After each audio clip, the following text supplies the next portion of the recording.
আপনি যদি বুঝতে পারেন কেউ আপনাকে বশ করেছে, অর্থাৎ সম্মোহনী কোনো মন্ত্র পাঠ করে আপনার চোখে মন্ত্র নিক্ষেপ করে আপনাকে তার প্রতি আকৃষ্ট করেছে, বশ করে ফেলেছে। আপনি যদি খেতে যান, বসতে যান, অর্থাৎ শয়নে স্বপনে জাগরণে তার কথাই শুধু আপনার মনে হয়, তাকেই আপনার চোখে ভাসে, আর কিছুই আপনার ভালো লাগে না, তাহলে অবশ্যই আপনি নিশ্চিত বুঝে নেবেন যে আপনাকে বশ করা হয়েছে, আপনাকে সম্মোহন করা হয়েছে। এক্ষেত্রে আপনি যদি এই সম্মোহন থেকে নিস্তার পেতে চান, মুক্তি পেতে চান, তাহলে অত্যন্ত ছোট্ট একটি আমল, একটি কাচের গিলাস অথবা যে কোনো গিলাসে একটি পবিত্র স্বচ্ছ খাবার পানি নিন।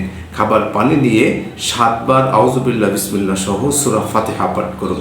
সূরা ফাতিহা পাঠ হয়ে গেলে 3 কুল একবার করে কুল হুয়াল্লাহু আহাদ, কুল আউযু বিরাব্বিল ফালাক, কুল আউযু বিরাব্বিন নাস, এই 3 কুল পাঠ করে পানিতে ফুঁক দেন।